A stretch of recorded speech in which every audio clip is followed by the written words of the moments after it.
आज की क्लास में मैं आपको रिफ्लेक्शन ऑफ लाइट पर कुछ बेसिक प्रॉब्लम्स की प्रैक्टिस कराने वाला हूँ। तो चलिए क्लास को स्टार्ट करते हैं।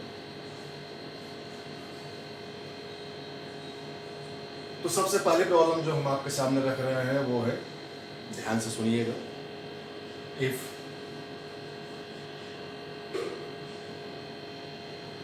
Unit vector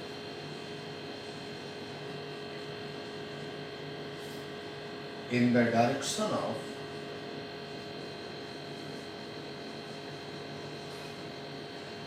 incident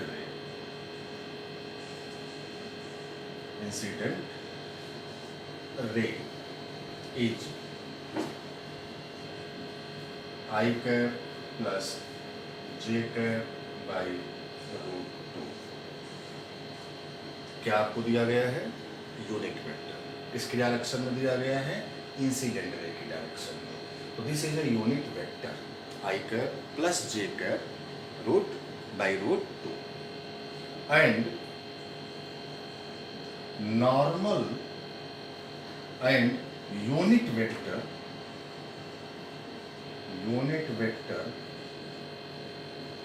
in the direction of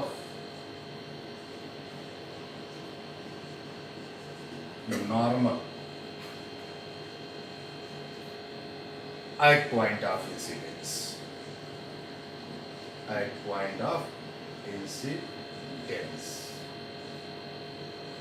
is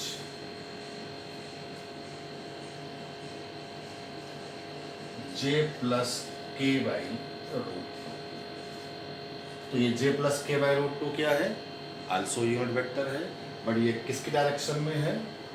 normal, जहां पर लाइट रे इंसिडेंट हो रही है। तो आपसे पूछा जा रहा है find unit vector in the direction of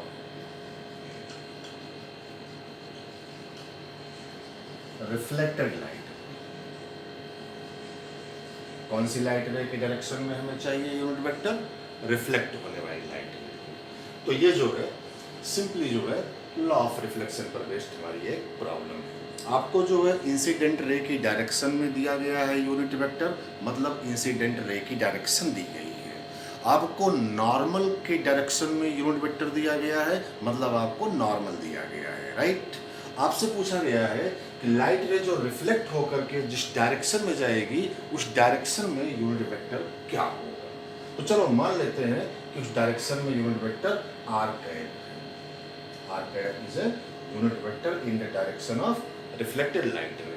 तो हमें आर कैप की वैल्यू फाइंड करनी है। तो चलिए इसके लिए एक स्टैंडर्ड फार्मूला होता है, वो स्टैंडर्ड फार्मूला आपको याद होना चाहिए। बेसिकली ये फार्मूला बेस्ड प्रॉब्लम्स हैं, ठीक। तो जिन लोगों को फार्मूला नहीं मालूम है, मैं जो है उस फार्मूले को यहाँ पर मेंशन कर रहा हूँ, उसे आप याद रखो और उस रिजल्ट से डायरेक्टली हम लोग इसका आंसर कर लेंगे। रिजल्ट क्या होता है वो देखिए, R cap is equal to I cap minus 2 times of I cap dot N cap into N cap. ये हमारा रिजल्ट है, ध्यान रहे स्टैंडर्ड रिजल्ट है। जहां पर आर कैप क्या है? Unit vector in the direction of reflected light रे, जो हमें इस क्वेश्चन में पूछा गया है। आई कैप क्या है? Unit vector in the direction of incident ray. और एन कैप क्या है? Unit vector in the direction of normal. तो चलिए भाई लगा दीजिए, इसमें रिजल्ट को रखिए। तो R cap is equal to I cap की वैल्यू क्या गिवन है? I plus J by √2। ध्यान देना, ये आई जे और के क्या है हमारे? ये कोऑर्डिनेट एक्सिस एक्स वाई और जेड के लॉन्ग के यूनिट वेक्टर्स हैं। और यहाँ पर ये जो हमने कैपिटल आई कैप लिया है, ये इंसिडेंट रे की डायरेक्शन का यूनिट वेक्टर है। तो हमने जो है ये वैल्यू यहाँ पर रखी, minus 2 times of I cap dot N cap. दो वेक्टर का डॉट प्रोडक्ट करना हम लोग जानते हैं। अगर दो वेक्टर अपने कंपोनेंट्स के फॉर्म में दिए गए हैं तो उनका डॉट प्रोडक्ट कैसे लिखते हो आप? सिमिलर कोफिशिएंट्स के प्रोडक्ट का समेशन। तो चलिए बताइए कि यहाँ पर जो है आई का कोफिशिएंट कितना है? 1/√2। जे का कोफिशिएंट कितना है? 1/√2। यहाँ पर जो है आई का कोफिशिएंट क्या है? जीरो, क्योंकि आई कैप यहाँ पर है नहीं। जे का कोफिशिएंट क्या है 1/√2, के का क्या है 1/√2। तो चलो हम लोग डॉट की डेफिनेशन से ये वैल्यू यहाँ पर लिख लेते हैं। तो दिस इज इक्वल टू, यहाँ पर आई का 1/√2, बट यहाँ पर आई का है ही नहीं तो जीरो हो गया मल्टीप्लाई करने पर। अच्छा भाई, यहाँ पर जे का 1/√2 और यहाँ पर भी जे का 1/√2 मल्टीप्लाई करेंगे तो 1/√2 इंटू 1/√2 इज 1/2। ठीक, प्लस यहाँ पर k का 0 है और यहाँ पर k का 1/√2 है, मल्टीप्लाई करेंगे 0 आएगा, मतलब कि i डॉट n कैप की जो वैल्यू आएगी वो सिंपली कितनी आ गई 1/2 आ गई। बाकी n cap as it is जैसे है वैसे ही रख दो। This is j cap plus k cap by √2। ये 2 से 2 कैंसिल हो गया है। सिंप्लीफाई करेंगे तो this is i cap plus j cap by √2 minus j cap plus k cap by √2। ये j/√2 कैंसिल हो जाएगा।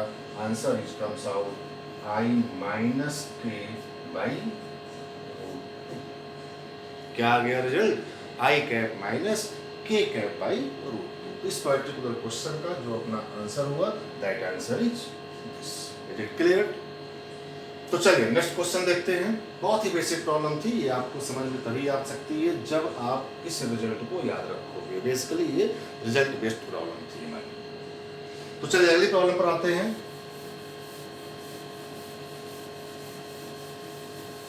अगला क्वेश्चन बहुत ही बेसिक क्वेश्चन ये भी है।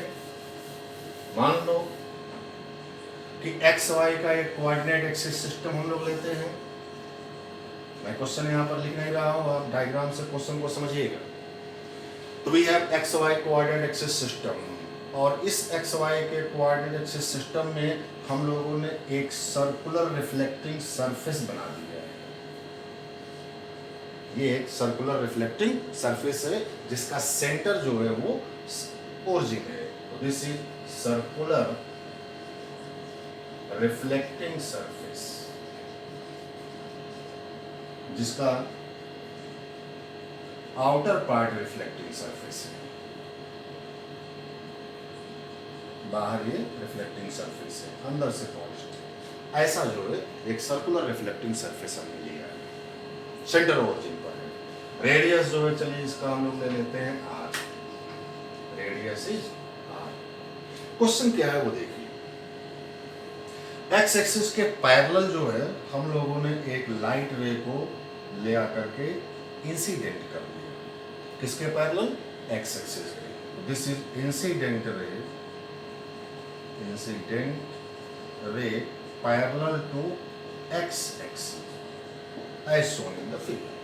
जैसा कि आपको फिगर में दिख रहा होगा कि ये लाइट रे हमारी जो इंसिडेंट हो रही है इस रिफ्लेक्टिव सरफेस के ऊपर वो एक्स एक्सिस के पैरेलल है और किसी पर्टिकुलर पॉइंट पर आकर के इंसिडेंट हो। Let that point is P। ठीक, इस पॉइंट के कुछ कोऑर्डिनेट्स होंगे, मान लेते हैं वो कोऑर्डिनेट x, y है। आपसे क्वेश्चन में यही कोऑर्डिनेट पूछा गया है, क्या होगा मतलब कि किस पॉइंट पर जो है ये आकर के लाइट इंसिडेंट हो कि after reflection light ray becomes parallel to the y axis.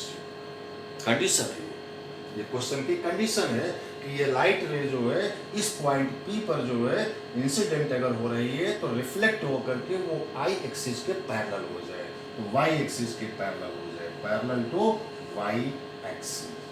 Y axis के पैरेलल होने के लिए किस पॉइंट पर इसको इंसिडेंट होना पड़ा होगा। तो बहुत ही सिंपल है ये लॉ ऑफ रिफ्लेक्शन हम लोग जानते हैं, उसको अप्लाई करेंगे और ज्योमेट्री को सॉल्व करेंगे, आंसर आ जाएगा।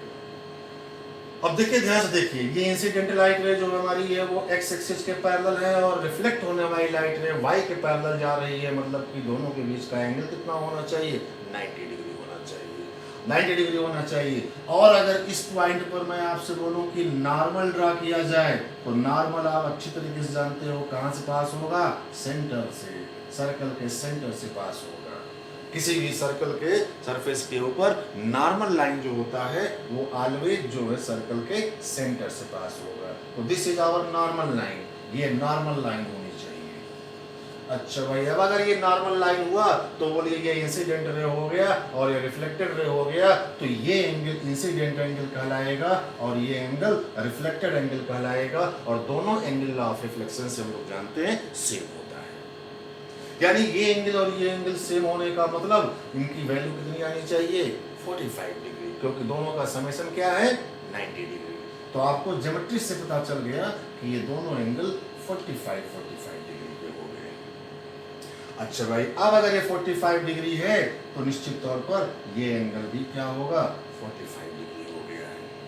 अब अगर ये एंगल 45 डिग्री हो गया है तो बताइए कि ये जो लेंथ होगी वो x कोऑर्डिनेट कहलाएगा और ये जो लेंथ होगी वो y कोऑर्डिनेट कहलाएगा, और ये आपको दिख रहा है रेडियस, तो दिस इज द रेडियस।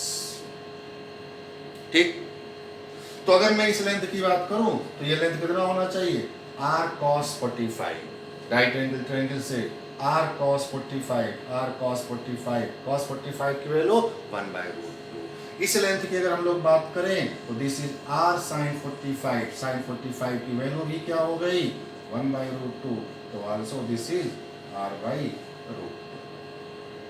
अब उसने कोऑर्डिनेट पूछा, ये तो हम लोगों ने लेंथ लिखा है, तो कोऑर्डिनेट पॉइंट के पी के क्या हो गए, x, y, ओरिजिन के लेफ्ट में है x, तो नेगेटिव कोऑर्डिनेट आएगा -r/√2, और ओरिजिन के ऊपर है तो y कोऑर्डिनेट प्लस में आएगा +r/√2। तो this is a very simple question जिसमें हम लोगों ने लॉ ऑफ रिफ्लेक्शन को अप्लाई करके इस प्रॉब्लम को सॉल्व किया, यानी कि पॉइंट पी के कोऑर्डिनेट्स मिल गए। क्लियर है ये? चलिए अगले प्रॉब्लम्स पर आते हैं। बिल्कुल इसी का केस हम लोग थोड़ा सा जो है डिफरेंट कर रहे हैं, काम बिल्कुल ऐसे ही करना है। जैसे मान लीजिए कि यही जो है सर्कुलर रिफ्लेक्टिंग सरफेस है, सेम यही क्वेश्चन है, थोड़ा सा चेंज करेंगे और आप चाहोगे तो खुद से भी ये आपसे बन जाएगी। तो चलिए हमने जो है r की रेडियस का एक सर्कुलर रिफ्लेक्टिंग सरफेस लिया, रेडियस जो है r है, गिवन है, origin is the centre. Same problem लेते हैं, x एक्सिस के पैरेलल ही लाइट रे को आप ले आकर के इंसिडेंट करो, this is parallel to x axis. Previous question में हमने एक कंडीशन दी थी कि इस पॉइंट P पर जो है वो इंसिडेंट होने के बाद y के पैरेलल गई थी, इसके पैरेलल y एक्सिस के पैरेलल, लेकिन जरूरी नहीं है कि वो यहाँ पर इंसिडेंट होकर के हमेशा y के पैरेलल ही जाए, कुछ भी हो सकता है। ठीक, चलिए उसने क्वेश्चन में ये दिया कि if angle of deviation after reflection is, if angle of deviation after reflection is 120 degree in anti-clockwise, this is the condition। Problem same वही है, बस उसने लैंग्वेज चेंज कर दिया है कि ये लाइट रे जो x के पैरेलल आकर के पॉइंट P पर इंसिडेंट हुआ, तो बताइए इस पॉइंट P के कोऑर्डिनेट x, y मान लें तो क्या होगा कि आफ्टर जो है रिफ्लेक्शन एंगल ऑफ डेविएशन कितना हो, 120 डिग्री। अब ये एंगल ऑफ डेविएशन क्या होता है उसको समझिए। अगर ये रिफ्लेक्टिंग सरफेस ना होता तो क्या ये अपनी लाइट रे इसी डायरेक्शन में आगे की ओर ये निकल रही होती, ऐसे निकल रही होती है अगर ये रिफ्लेक्टिंग सरफेस ना होता तो। लेकिन इसके होने की वजह से जो है वो इस डायरेक्शन से 120 डिग्री का एंगल एंटी क्लॉकवाइज सेंस में टर्न हो रही है, ये बोला गया है, कंडीशन है कि if angle of deviation after reflection is 120 degree in anti clockwise then find out the coordinate of point P। यानी कि यही जो डायरेक्शन थी जाने की, इसी को हम लोग जो है 120 डिग्री अगर इधर की ओर ड्रा करें, यानी कि आफ्टर रिफ्लेक्शन जो है ये लाइट रे ऐसे जाए। क्लियर है? 120 डिग्री पर 120 डिग्री पर ये लाइट रे ऐसे गई, यानी ये पूरा एंगल कितना हो रहा है, 120 degree. This is the meaning of angular deviation. Anti clockwise sense में आपने इस डायरेक्शन को पकड़ा और एंटी क्लॉकवाइज सेंस में 120 डिग्री टर्न करके यहाँ पर पहुंचाया, तो रिफ्लेक्ट होने के बाद लाइट रे ऐसे जाती है। तो ध्यान देना, अब की बात इस क्वेश्चन में light ray after reflection Y axis के पैरेलल न होकर के एक्स से 120 डिग्री जो है एंटी क्लॉकवाइज में टर्न हो रही है। तो this is the our problem. तो अब अप्लाई करते हैं हम लोग। तो चलो भाई, यहाँ पर मेनली क्या है, नॉर्मल ड्रा करना। और हम लोग जानते हैं कि नॉर्मल हमेशा कहाँ से पास होना चाहिए, सेंटर से। तो again here normal passing through the centre, ये नॉर्मल हो गया भाई, this is the normal line. ध्यान देना, रिफ्लेक्शन की किसी प्रॉब्लम में नॉर्मल का बहुत ही इंपॉर्टेंट रोल होता है। तो नॉर्मल अपने को मालूम चल गया। अब अगर ये नॉर्मल लाइन हो गई भाई, तो बताइए कि ये एंगल और ये एंगल क्या होना चाहिए, सेम होना चाहिए, बिल्कुल सेम होना चाहिए।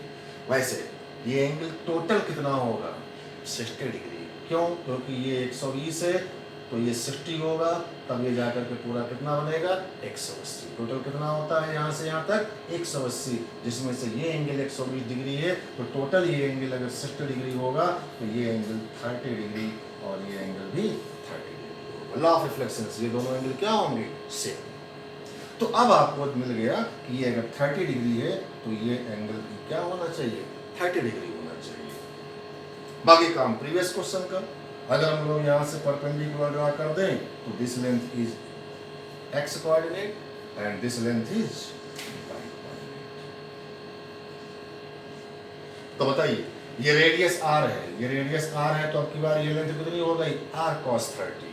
r cos 30, cos 30 की वैल्यू कितनी होती है, √3/2। This is r √3/2। This length is what, r sin 30, sin 30 की वैल्यू कितनी होती है, 1/3। तो ये लेंथ हुई। अब कोऑर्डिनेट की बात करेंगे, तो ओरिजिन के लेफ्ट में है, तो x कोऑर्डिनेट नेगेटिव में, ओरिजिन के ऊपर है, तो y कोऑर्डिनेट पॉजिटिव में। तो answer is coordinate of point P is -r√3/2, r/2। Clear? तो चलिए अगली प्रॉब्लम पर आते हैं। नेक्स्ट क्वेश्चन देखते हैं।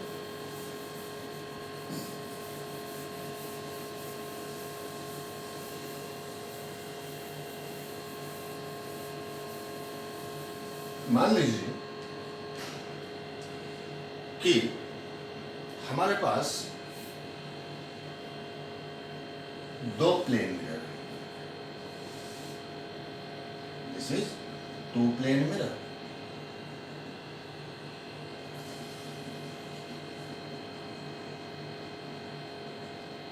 ये 2 प्लेन मिरर है।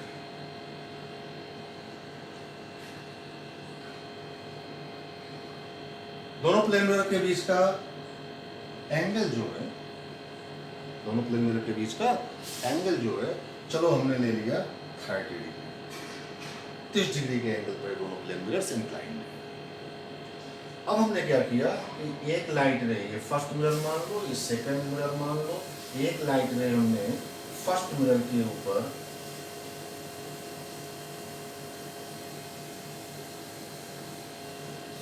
$30 डिग्री के एंगल पर इंसिडेंट कर दिया। कितने एंगल पर इंसिडेंट कर दिया, 30 डिग्री। ठीक, तो इसका रे डायग्राम अपने को ड्रा करना है। तो चलिए इसका रे डायग्राम बनाते हैं। तो लॉ ऑफ रिफ्लेक्शन से हम लोग जानते हैं, जितने एंगल पर इंसिडेंट होगा क्या उतने एंगल पर ये रिफ्लेक्ट भी होगा। हाँ भाई, बिल्कुल रिफ्लेक्ट होगा। 30 डिग्री पर से ये रिफ्लेक्ट होकर के कुछ ऐसे जा रही होगी, ये रिफ्लेक्ट हो गई लाइट। अब ध्यान से देखो, ये लाइट जो हमारी रिफ्लेक्ट होकर के जा रही है, क्या ये दोबारा इस सेकंड मिरर पर इंसिडेंट होगी? बिल्कुल इंसिडेंट होगी। अगर हम लोग इसको देखें तो ये सेकंड मिरर के ऊपर जाकर के ऐसे इंसिडेंट हुई होगी कुछ इस किसी पॉइंट पर, सपोज दैट इस पॉइंट पर। अब अगर 30 डिग्री है तो ये कितना एंगल हो गया, 60 डिग्री। अब ध्यान से देखो, मिरर के बीच का एंगल 30 डिग्री और ये एंगल 60 डिग्री। ये लाइट रे जो मिरर के ऊपर जाएगी, क्या एक ट्रायंगल बना रहा होगा, और ट्रायंगल के तीनों एंगल का समेशन क्या होना चाहिए, 90 डिग्री होना चाहिए, 180 डिग्री होना चाहिए। तो ट्रायंगल के तीनों एंगल का समेशन जो है 180 डिग्री होना चाहिए। तो ध्यान से देखो, ये 60 और ये 30 दोनों का समेशन 90, तो क्या तीसरा वाला एंगल निश्चित तौर पर 90 डिग्री होना चाहिए? बिल्कुल होना चाहिए। यानी कि इस लाइट रे को सेकेंड मिरर के ऊपर नॉर्मली जाकर के इंसिडेंट होना पड़ा। तो ये इस प्रकार से नॉर्मली इंसिडेंट हो गया, तब जाकर के ये एंगल क्या बना होगा? 90 डिग्री। तो ये ट्रायंगल फुलफिल हो गया। अब नॉर्मल इंसिडेंस का मतलब, नॉर्मल इंसिडेंस का मतलब यही लाइन हमारी नॉर्मल भी हो गई होगी, यही लाइन नॉर्मल भी हो गई और यही लाइन इस मिरर का इंसिडेंट एंगल रे भी हो गया है। तो बताइए दोनों के बीच का एंगल क्या हो रहा है? 0 डिग्री। यानी 0 डिग्री पर इस जगह पर इंसिडेंट हुआ तो 0 डिग्री पर रिफ्लेक्ट भी होगा। 0 डिग्री पर रिफ्लेक्ट होने का मतलब नॉर्मली रिफ्लेक्ट होगा, यानी ये ऐसे ही रिफ्लेक्ट हो गया होगा। क्लियर है ये? यानी ये ऐसे ही रिफ्लेक्ट होकर के क्या फिर से आकर के यहाँ पर इंसिडेंट हुआ होगा, फिर से इंसिडेंट होगा कितने एंगल पर? 30 डिग्री पर। तो क्या फिर से 30 डिग्री पर रिफ्लेक्ट होकर के वो ऐसे निकल गई होगी? तो एक्चुअल में इस पर्टिकुलर क्वेश्चन में हो क्या रहा है? इस पर्टिकुलर क्वेश्चन में हो ये रहा है कि ये लाइट रे अपने पाथ को रिट्रेस कर रही है। लाइट जिस रास्ते से आई थी उसी रास्ते से लौट गई। लाइट ऐसे आई, इंसिडेंट हुई, पहला रिफ्लेक्शन यहाँ पर हुआ, फिर यहाँ से रिफ्लेक्ट होकर के यहाँ पर आई, दूसरा रिफ्लेक्शन यहाँ पर हुआ, फिर से आकर के यहाँ पर इंसिडेंट हुई और तीसरा रिफ्लेक्शन फिर से यहीं पर से लेकर के फाइनली निकल जाएगी। तो बेसिकली यहाँ पर लाइट अपने पाथ को रिट्रेस कर रही है और कितने जो है रिफ्लेक्शन के बाद, आफ्टर 3 रिफ्लेक्शन, 3 सक्सेसिव रिफ्लेक्शन के बाद लाइट रे जो है अपने पाथ को रिट्रेस कर जाएगी। तो यहाँ पर दिस इज द रे डायग्राम। अच्छा भाई, लाइट अगर अपने पाथ को रिट्रेस कर गया तो एंगल ऑफ डेविएशन कितना हुआ होगा? 180 डिग्री का। जिस रास्ते से लाइट आई उसी रास्ते से निकल गई, इसका मतलब 180 डिग्री की टर्निंग हो गई है। तो एंगल ऑफ डेविएशन जो हुआ वो 180 डिग्री का हुआ एंड नंबर ऑफ रिफ्लेक्शन जो होगा वो 3 होगा। कितने रिफ्लेक्शन के बाद ये लाइट जो है अपने पाथ को रिट्रेस करेगी? 3। Angle of deviation is 3। चलिए अब इसी क्वेश्चन को अगर हम लोग इन जनरल फॉर्म में देखें, किसमें देखें? जनरल फॉर्म में, तो आपको थोड़ी सी क्लियरिटी और आएगी। जैसे ये 2 प्लेन मिरर हमारे थे, हमने प्रीवियस क्वेश्चन में इन दोनों मिरर के बीच का एंगल कितना रखा था? 30 डिग्री। लेकिन अब हम लोग जनरल कोई एंगल थीटा ले लेते हैं। मान लिया दोनों मिरर के बीच का एंगल कितना है? थीटा है। लाइट रे थीटा के एंगल पर आकर के इंसिडेंट, कितने एंगल पर आकर के इंसिडेंट हुई? थीटा। ध्यान रहे, जितना मिरर के बीच का एंगल है वही जो है इस पर इंसिडेंट एंगल अगर हो तब का केस देख रहे हैं। यही थीटा अगर हम लोग 30 डिग्री ले लें तो प्रीवियस क्वेश्चन बन जाएगा। उसी क्वेश्चन को हम लोग यहाँ पर जनरल वे में देख रहे हैं। तो अब देखते हैं क्या होगा। बताइए कि थीटा के एंगल पर अगर ये इंसिडेंट हुआ तो क्या थीटा के एंगल पर ये रिफ्लेक्ट भी हुआ होगा? बिल्कुल हुआ होगा रिफ्लेक्ट।